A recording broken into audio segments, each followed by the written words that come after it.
Have you ever wondered what pure, calculated revenge tastes like? Because I can tell you, it's absolutely intoxicating. I didn't just destroy my former boss. I systematically dismantled his entire existence, piece by piece, until there was nothing left but a broken shell of the man who tried to ruin me. And the sweetest part? He spent his final days desperately trying to figure out who was hunting him, never suspecting it was the quiet little employee sitting 3 feet away, smiling and taking notes. If you're craving stories about justice served ice cold, smash that subscribe button, because this revenge was so perfectly executed, it should be taught in business schools. It started 2 years ago, when I thought I'd won the career lottery. At 26, fresh out of my MBA and drowning in student debt, I landed a position at Morrison & Associates, the kind of prestigious consulting firm that turns nobodies into industry legends. That's where I met David Chen, my direct supervisor and what I foolishly believed was my professional savior.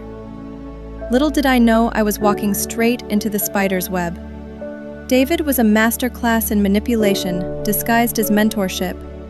At 42, he had everything I wanted: corner office, 6-figure salary, respect from everyone in the building. During my first month, I felt like the chosen one. He'd invite me to exclusive client meetings where million-dollar deals were made, introduce me to industry titans who could make or break careers, and publicly praise my work with the kind of enthusiasm that made other new hires green with envy. But predators are patient, and David was hunting. The red flags started as tiny pinpricks that I dismissed as overthinking. The way his hand would linger on my shoulder during presentations, lasting just a second too long.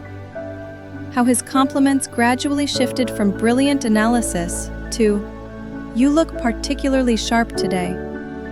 The increasingly personal questions about my dating life, my living situation, my weekend plans, all delivered with that concerned mentor smile that made me feel special instead of violated. The late-night work sessions became routine, and somehow David always found reasons to stay when it was just us two. He'd order expensive takeout for the team, then spend hours everything through himself. I watched my professional relationships die one by one as he built an invisible cage around me. But the real psychological warfare was just beginning. Ideas I shared in private would mysteriously become David's brilliant insights in client presentations. The market research I spent sleepless nights perfecting would appear with his name prominently displayed and mine buried in tiny print. When I tried to speak up during team meetings, he'd cut me off with condescending phrases like, "Let me help clarify what she's trying to say," or, "That's an interesting starting point, but here's what we really need to consider." The gaslighting was surgical in its precision. He'd give me contradictory instructions in our Monday meetings, then publicly berate me on Friday for not following his crystal clear guidance. Important client calls would happen without me, followed by his disappointed sighs about my lack of initiative. He was rewriting reality itself, making me doubt my own memory while positioning himself as the only thing standing between me and complete professional failure. I was drowning, and he was the one holding my head underwater while offering to save me. The moment that changed everything happened on a Tuesday morning that started like any other, but ended with me planning his complete destruction. I'd spent 6 weeks, nights, weekends, my entire life developing a comprehensive market analysis for our biggest client. It was the best work I'd ever produced. 47 pages of insights that could revolutionize their entire business strategy. Today was supposed to be my moment to shine in front of senior management. 20 minutes before the presentation, David appeared at my desk with that familiar look of fake concern. My heart stopped as he delivered the crushing blow. There were significant analytical errors that could embarrass the firm in front of senior leadership. He'd taken the liberty of correcting my work overnight and would handle the presentation personally to minimize the damage. I sat there, speechless, as 6 weeks of my life evaporated into his career advancement. But watching him present my work, my insights, he'd systematically destroyed to build his own success. The predator had been hunting for years, and it was time for him to become the prey. Something primal awakened in me that night.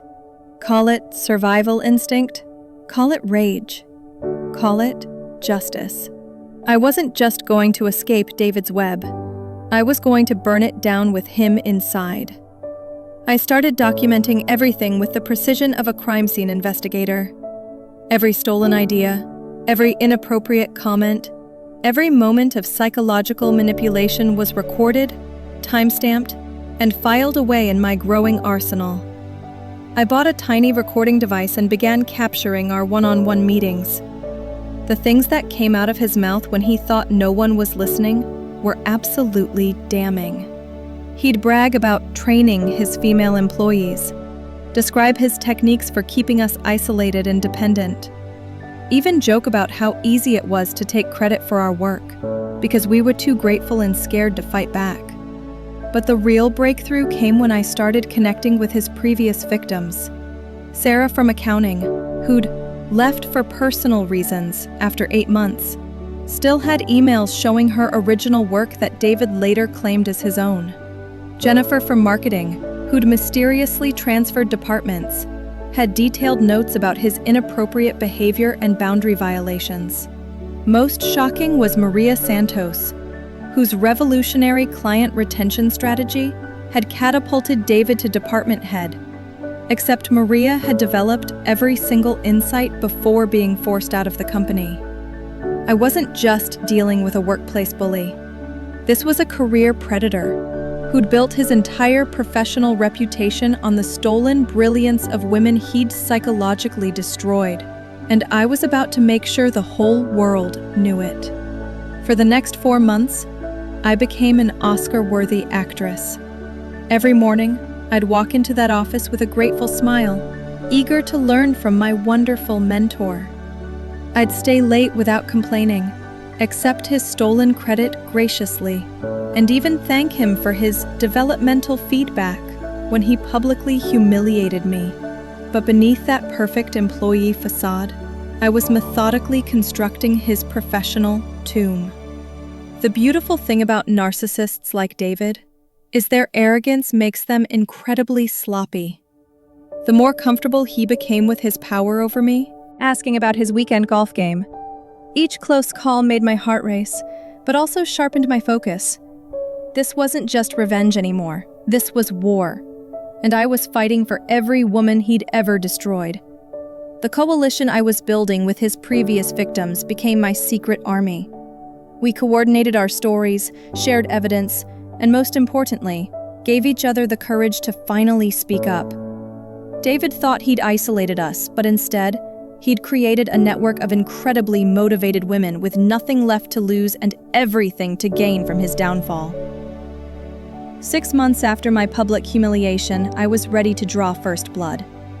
I'd compiled a devastating 52-page dossier documenting David's pattern of abuse, complete with emails, recordings, witness statements, and irrefutable evidence of intellectual property theft spanning his entire tenure.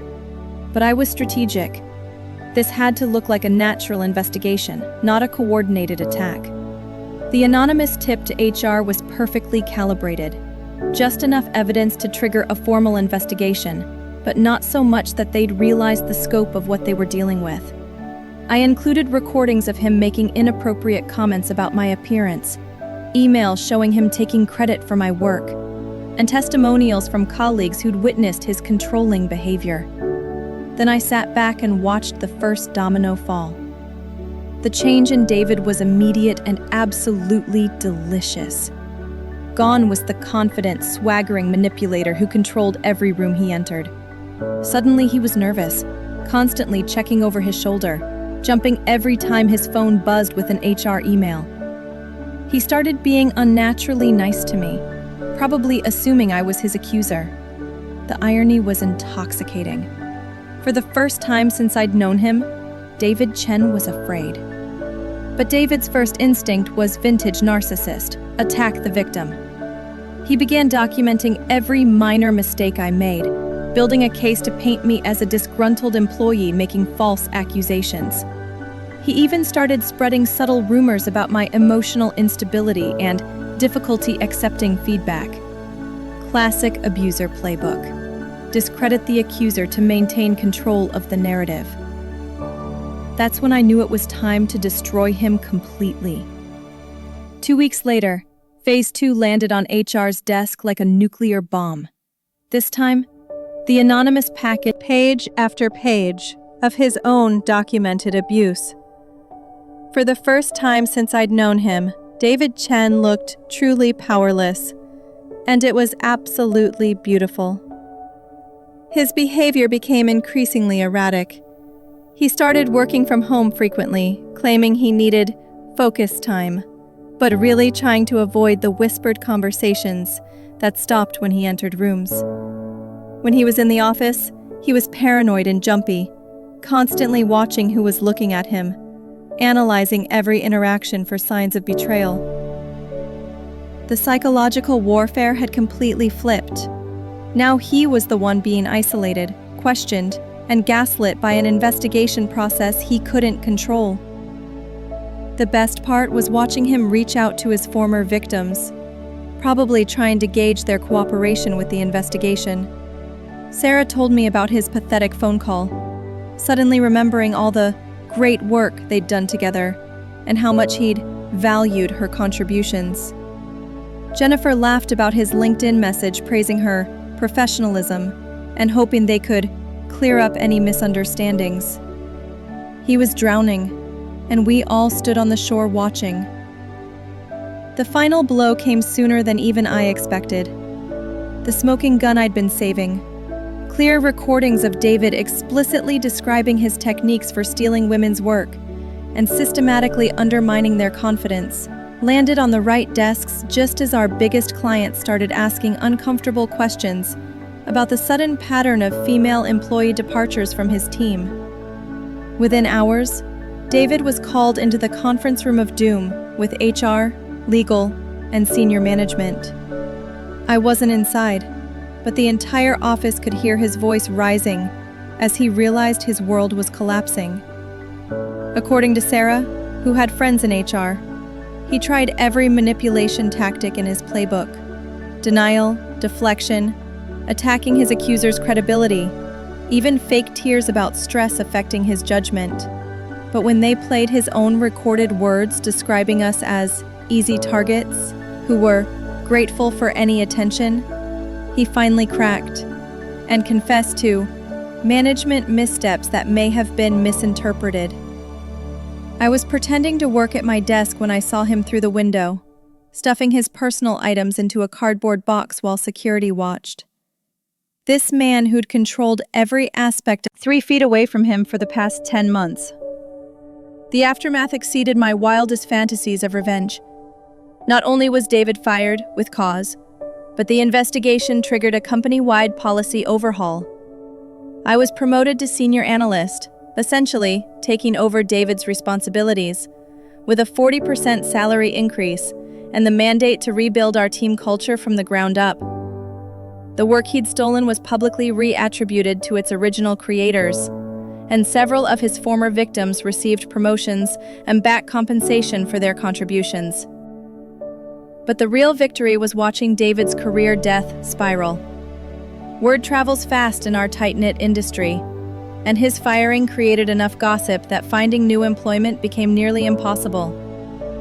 Through mutual connections, I learned he'd been forced to take a position 3 levels below his previous role at a struggling firm, where his new colleagues treated him with well-deserved suspicion.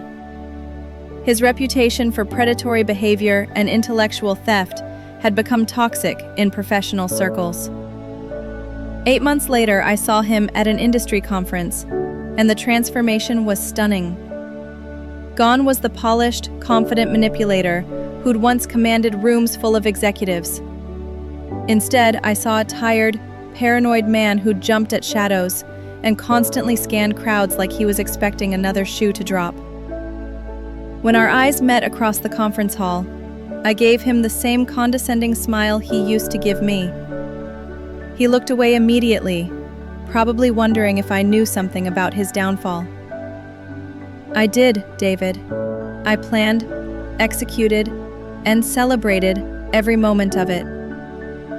Looking back, I feel zero guilt about what I did to him. David had systematically destroyed brilliant women for nearly a decade, stealing our work to build his success while leaving us broken and doubting our own abilities. He was a predator who used his position to abuse and manipulate, counting on our gratitude and fear to keep us silent. All I did was give him a taste of his own medicine and ensure he could never hurt another woman again. The scared, grateful girl who walked into his office 2 years ago is gone forever. In her place stands someone who learned that sometimes the only way to get justice is to take it yourself, methodically, and without mercy. And honestly, it felt absolutely incredible.